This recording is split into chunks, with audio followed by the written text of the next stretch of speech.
do I do this slideshow? My name is Linda Congleton. I need some help getting my slideshow going.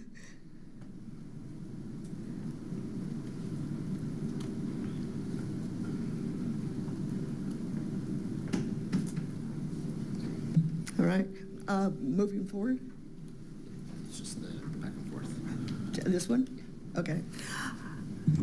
A little bit about my background. I started out at a fancy, business MBA degree. I went into the development business here in Orange County.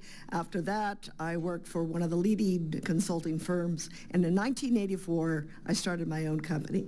I've been around a long time. Over 40 years have I had my own business, and I specialize in mixed use and retail. I've had the good fortune of working for some of the largest shopping center companies in the nation. I've worked for the Simons, I worked for the Irving companies, I worked for the James Rouses when they were available.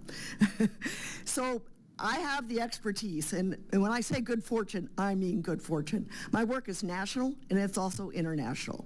I've also had the good fortune to work with BJ's Restaurant and Brew House. I did all their restaurant locations in the first 7 years for the founders, Paul Matenko and Jerry Hennessy.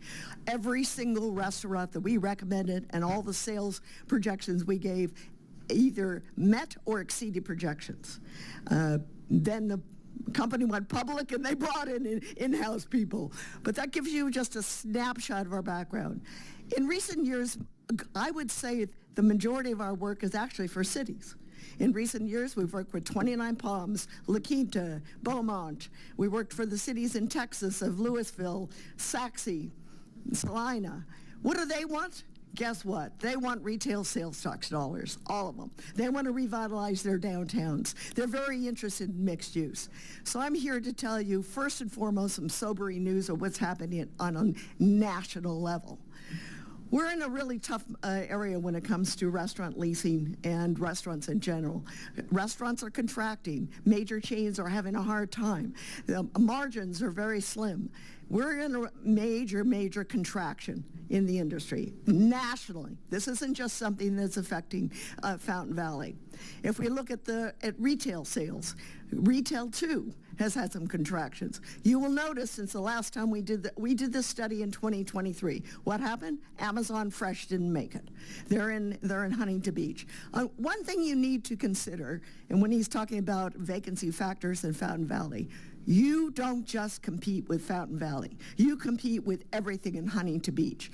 As a resident of Fountain Valley, you don't care about city boundaries. You'll shop anywhere that you can shop within an easy drive time. So, sadly, you compete with neighboring cities that may have bigger retail centers, stronger anchors.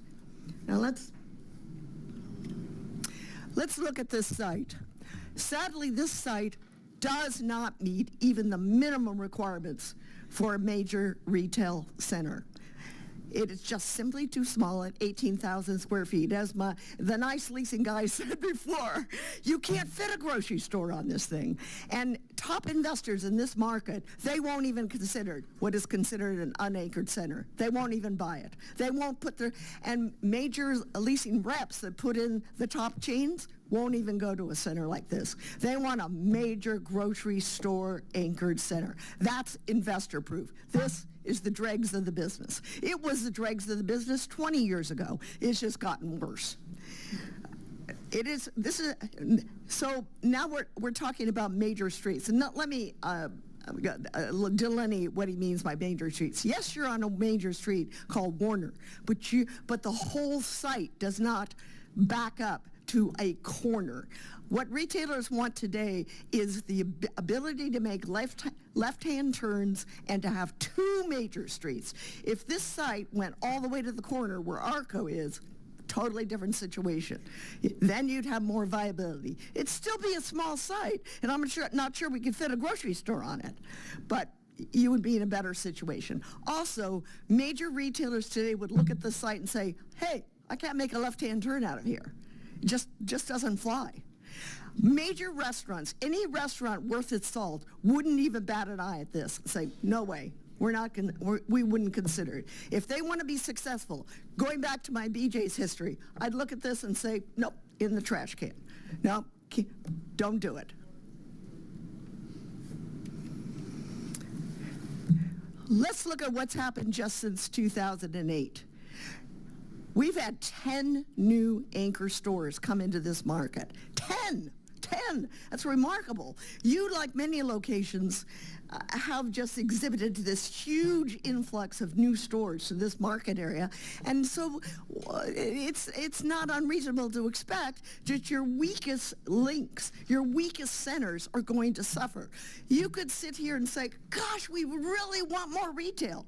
But if you've got a site that just doesn't meet the minimum requirements, it doesn't matter how much you wish for it, it won't happen. Particularly when you have this kind of tough competition.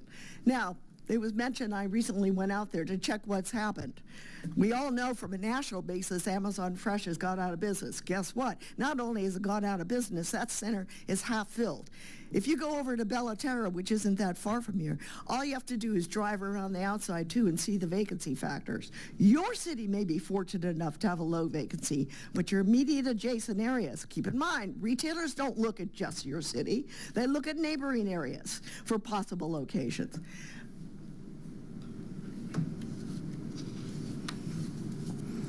Now let's look at what you do very well in this city, and you are a lucky, lucky city to have this. It's called the Brookhurst Dining Corridor, and that's where you have a remarkable number of creative, particularly Vietnamese restaurants along Brookhurst. This is just an amazing array. If you haven't been to K Concepts, I highly recommend it. It is, since 2023, when we did this study, 3 new concepts have come. So it's not have come into the market. So it's not true that there isn't potential sites. One of them is the Quay concept. It's a Chinese restaurant done by K. What did they replace? The inferior retail that was there before, which was a bouncy house. Well, that's perfect for you. You take some of those inferior service uses already in a strong location, put dynamite restaurants in there. That's what makes a success for an existing restaurant. Go where your strength is already located. There's also a new Vietnamese restaurant over by Nep around Miles Square Park. And so you've got, and go a little further along Brookhurst, K Coffee, brand new. Yes, it's in Westminster, but guess what? It's not very far for residents.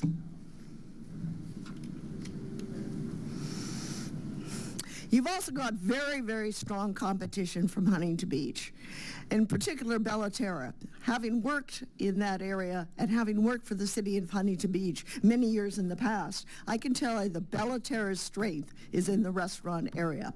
In fact, the restaurants do better than the retail. It is a drawing magnet. A lot of it has to do with being a freeway close. Also, they have some of the major chains there. They have a new restaurant there. Didn't prevent them from adding a new restaurant called Fletcher. We talked about the office market. I'm not going to spend a lot of time on this. I just want you to know that we did look at the office market. There's no way a new office project pencils because the rents are too low. You just can't make it work in this market. And there's a huge amount of vacant space in Orange County in general. We looked at the medical office space. Same deal. Where are the new medical spaces going? They're going to South County, where the residential growth is much larger than here. They want to grow. They want to be where growing residential occurs. I mean, really fast growing, not just your small apartment projects. They want to see big growth.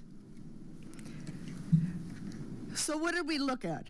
We were asked to do a highest and best economic use irrespective of RENA. We don't care about RENA. We don't care about state policies. We don't care about, frankly, the policies of your city.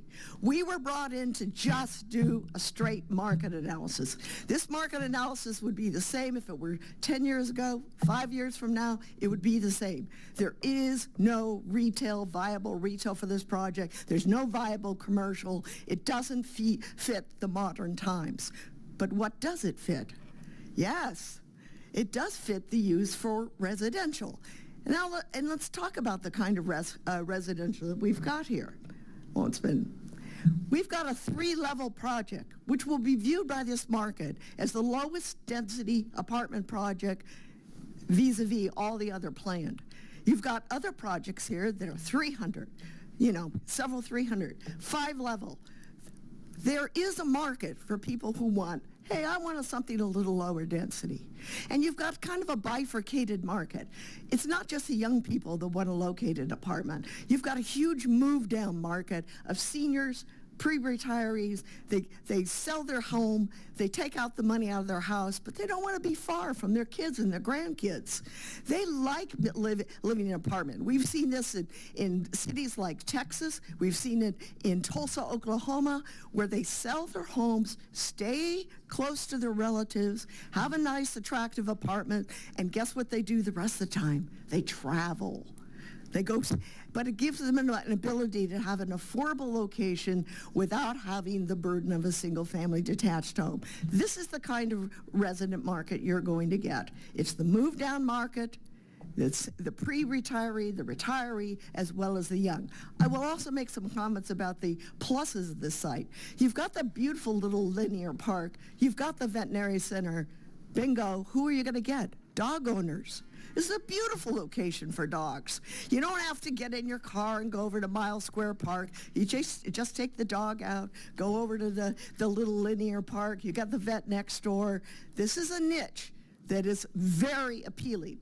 You might say, well, we have other apartment projects. None of them are as low density or more neighborly or, as I would say, dog friendly as this one is. It has its own niche. I was told to be short, so any other questions? Any questions? Thank you. You're welcome.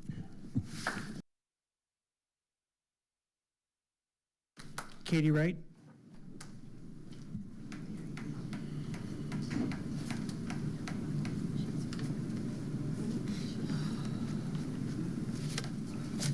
Greetings, Omar, Vice Chair, An, Kristen, Cheryl, Lisa.